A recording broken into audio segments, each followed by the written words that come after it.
Forgot to start the other videos. It was going so well.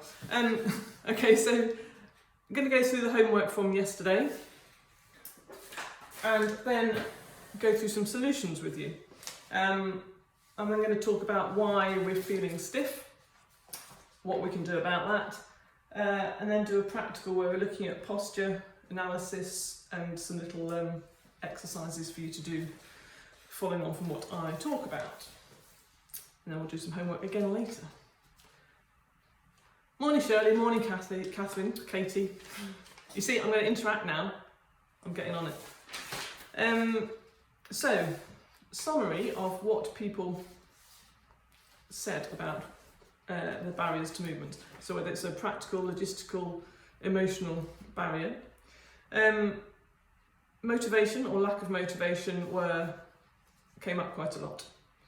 The weather, being the winter, if you're watching from the UK, it's cold, it's dark, it's wet. That's going to not be so appealing to get out and about. Pain, fear, actual pain, an injury, a fear of injury. Having to sit so long at work, if you're in a chair all the time, if you're on a desk. Doing everything just in one plane, just doing all the same things all the time, not knowing what else to do. Parental duties, fatigue at the end of the day, after a busy day at work, not knowing what to do to ease stiffness, not finding something you can actually enjoy, and just not being conscious of actually the fact that you need to move more. So, starting with motivation, this is a tough one, but at the end of the day, no one else can do it for you. You know, I've very kindly written this 30-day programme for you, but you've still got to turn up, you've got to press play, and you've got to spend 15 minutes a day doing that. Hi Anne.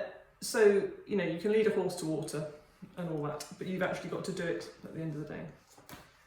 And one thing I think about is concentrate on how you feel and how you want to feel.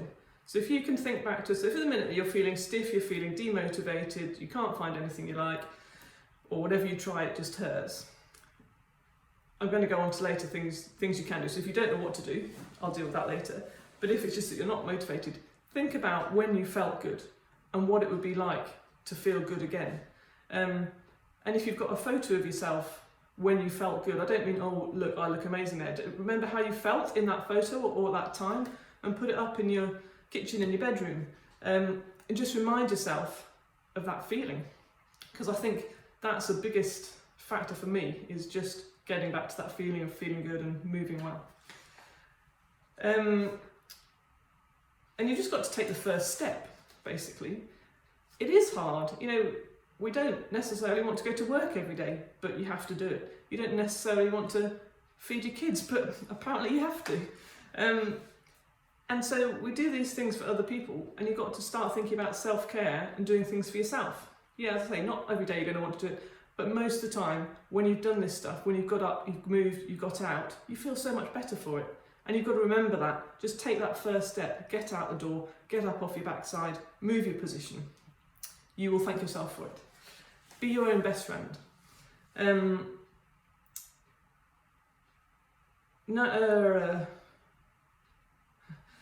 One of the best comments, I think, from the homework was from a friend who said that she, or one, would potentially invest a fortune in a car, thousands of pounds in a car, in a TV, in some, I don't know, whatever your thing is, to get it to work well and to be the best on the market, but then she wouldn't expect that to last 20, 30, 40 years.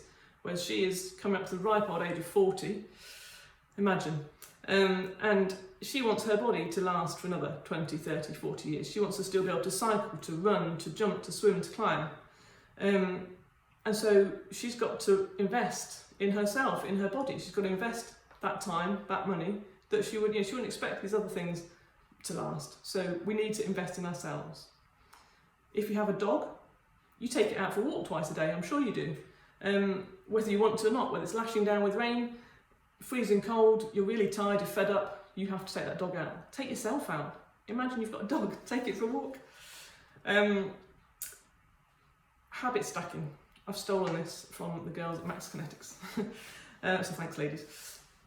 So there's this thing called habit stacking. So if you want to change your ways, if you want to build something new into your day, then you need to attach it to something that's already happening. So one of your current habits. So every morning, I'm assuming you brush your teeth, you have a shower. Every day you're going to have lunch, you're going to have dinner. They're the pretty standard things. I'm sure there's other things you do throughout the day, and attach it to that. So think, right, every time or after I've brushed my teeth, I'm now going to do my 15-minute exercise. Before lunch, before I even sit down to eat, I'm going to do my 15 minutes, or whatever it is you're going to do. You're going to go out for a walk. Before you sit down for your tea, before you sit down to watch that programme, do that exercise. If you really are that exhausted at the end of the day, because we have good and bad days, you know, we can't expect to be amazing all the time, then if you're just sitting down at the end of the day, don't sit on the sofa like you always do, don't sit in the chair you always sit on the floor, sit on a low cushion, sit on a puff, sit on a high stool or low stool, lie down on your front, on your back, on your side, change your position, because all that is still movement and without actually exerting yourself, and it doesn't have to be hard work and exhausting. So just think about what you're doing, all these things you're doing, and just try and alter them. If you're struggling for a time because of your kids, do stuff with your kids. So I know you've got to, you know, do all the dull stuff, the feeding and the cleaning and all that stuff, but there's going to be time when you're going to play with them. So follow what they're doing, copy what they're doing. If they're crawling around on the floor, if they're jumping on and off the sofa, don't tell them off, join in. Go out for a walk with them and copy what they're doing. I was out filming the other day, and for the last day of the programme, and I felt a bit bad because I was basically following these kids around, not intentionally, but they were doing all the stuff I was about to film. So they were climbing on these logs, they were swinging from branches, they were stepping over puddles, all those things. And I was like, yeah, you see, that's what we need to do, just watch a kid, and without getting arrested, copy what they're doing. But yeah, go to the play park with your kids, climb and do the stuff they're doing. Just chase them, run around, throw a ball. In fact, there's a guy, children's TV presenter, who's just brought a book out called, I think it's Move Like a Lion or something. He's obviously stolen all my ideas, but he's basically getting kids to start moving like these different animals, and that's the kind of stuff that I'm talking about here, like natural movement, getting back to rolling, crawling, stepping, leaping, etc. You can't find anything you enjoy. Well, we'll go on to that later as one of the homeworks. Stiffness, pain, injury, fear of injury. Right, so ultimately the programme I've written is obviously to combat that, but now I shall move smoothly on to why do we feel stiff? So, I don't know if you saw those pictures I put up about an hour and a half ago. I did bring a skeleton in, but he's quite broken, so that's not really going to help matters at all. So in our bodies, we have a skeleton, we've got bones, we have muscles. Muscles move us, muscles stabilise us. We have ligaments which hold the bones together. The bones all join at joints, and so we've got over 200 bones, so when they join, there's infinite amount of joints, movements that those joints can go in. And then each of those individual joints, if you integrate them with all the other joints, the number of ways we can actually move is vast. But the number of ways we do move in the day is generally quite small. As I said before, it's pretty much straight line stuff. It's not twisting, rotating, bending, etc. So joints can get stiff. So if you're not moving through all those ranges, the joint can get stiff, which I'll explain more later. Ligaments hold the joints together. If they're not stretched as much as they need to, they can shorten. Muscles need to activate. Muscles are there, as I say, to stabilise the joint, so to hold joints in position in a controlled way whilst we move. So some have the job of stabilising and controlling us, and others have the job of moving us.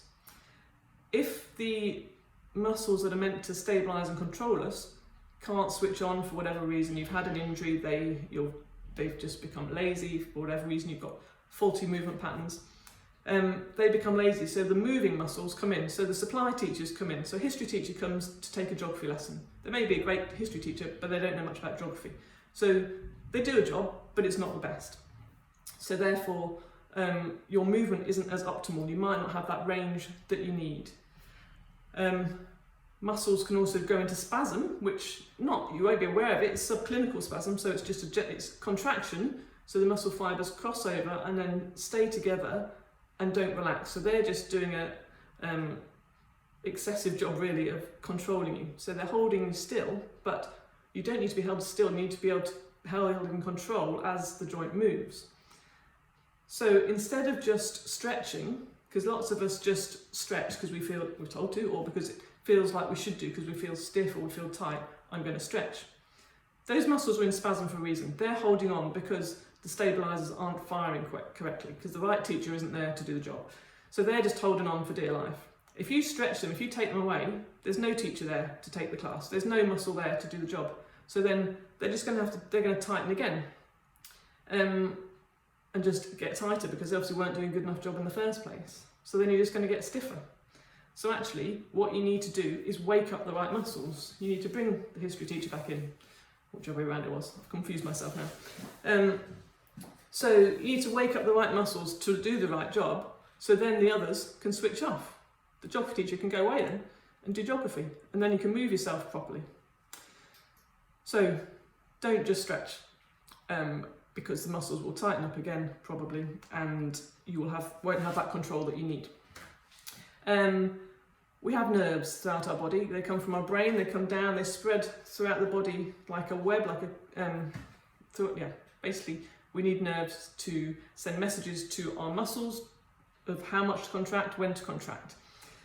They also sense pain, etc.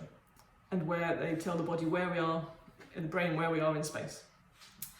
If a nerve is compressed or shortened, if it's compressed because the muscle spasm is compressing it, the messages aren't going to get through as well as they should do. So the muscles are going to get bizarre messages. It's like, oh, I've got to contract. No, I haven't. I don't know what I'm doing, because the messages just can't pass through because the nerve's being compressed.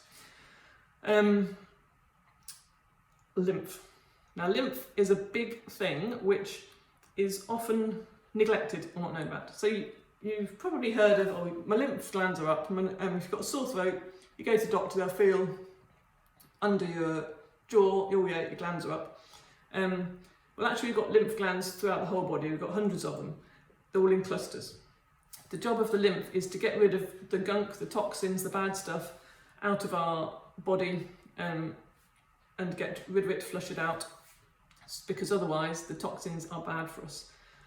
If there's a blockage in the lymphatic system, if we can't clear the lymph, then you're going to feel tired, you're going to feel sluggish, you're going to feel stiff, you're going to feel pain. You can actually get chronically ill.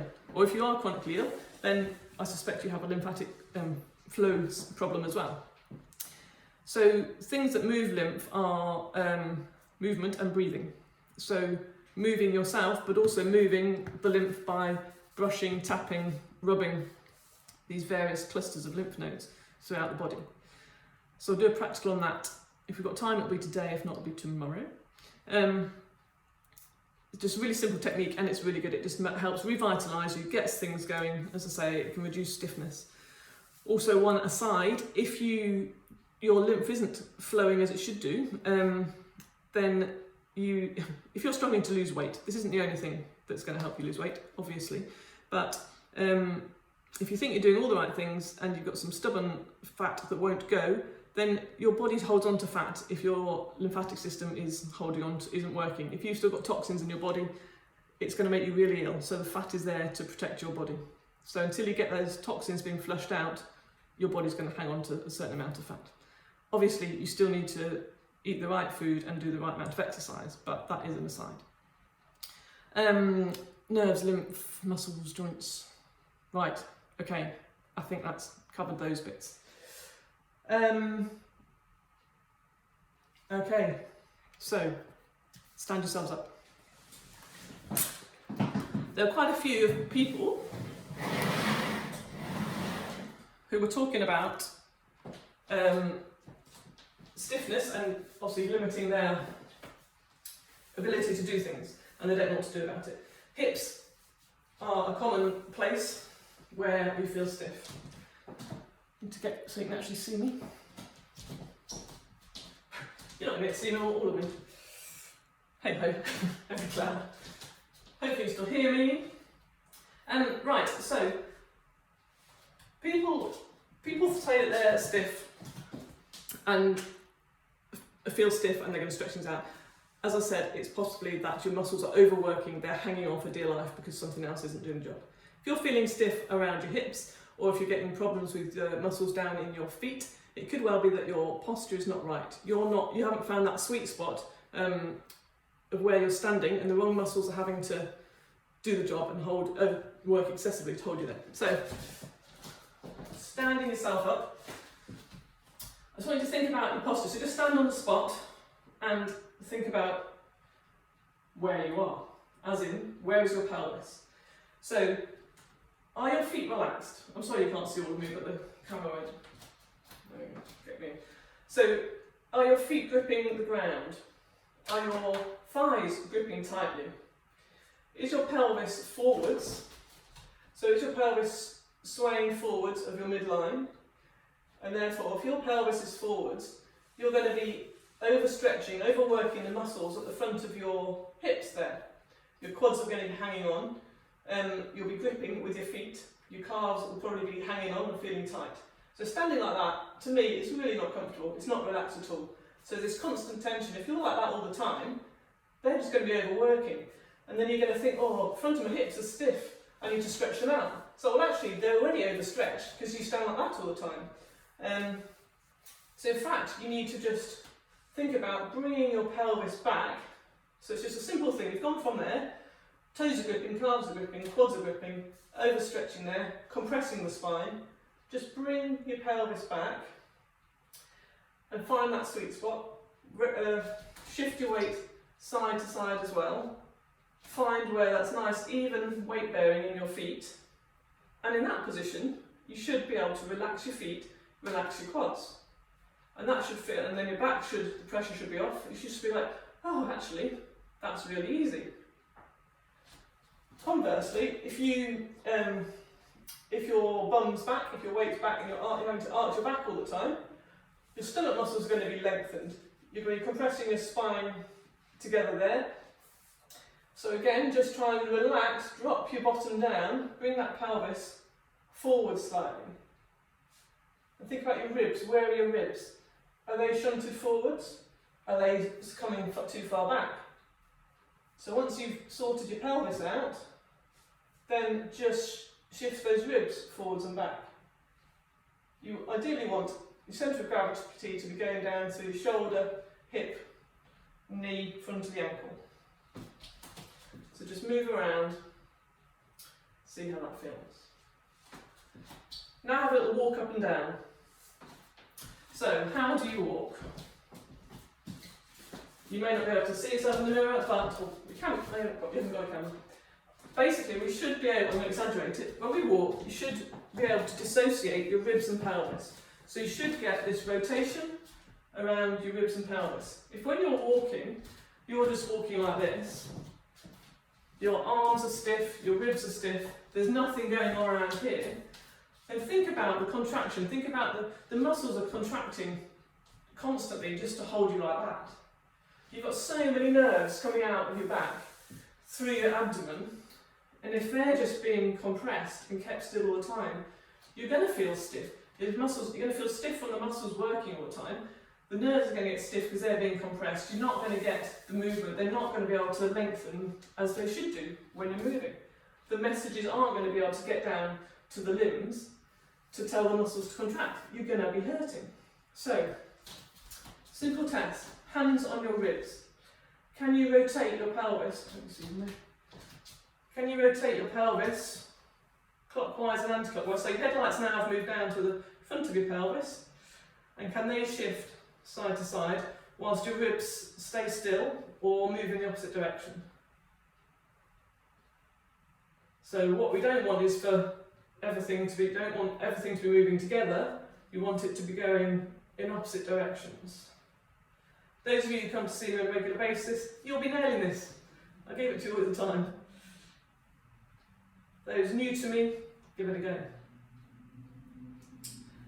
And then try and glide your pelvis side to side.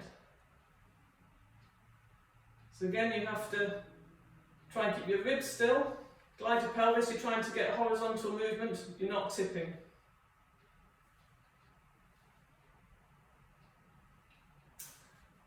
And then down to your hips. Can you rotate, you can't see my feet, but keeping your pelvis forwards, can you rotate your thigh in and out? So standing on my left leg, pushing through my left leg to lengthen, to get the muscles at the side of my hip contracting. Then I'm going to pivot on my right heel. So my pelvis is staying forwards.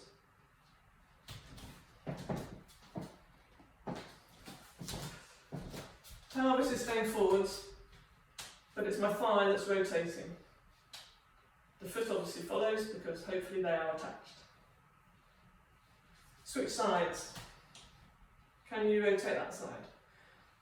Do they both feel easy? So the leg is standing on, push through the floor, lengthen through your head, muscles at the side of the hip should be contracting, not your thigh muscles, not gripping the floor.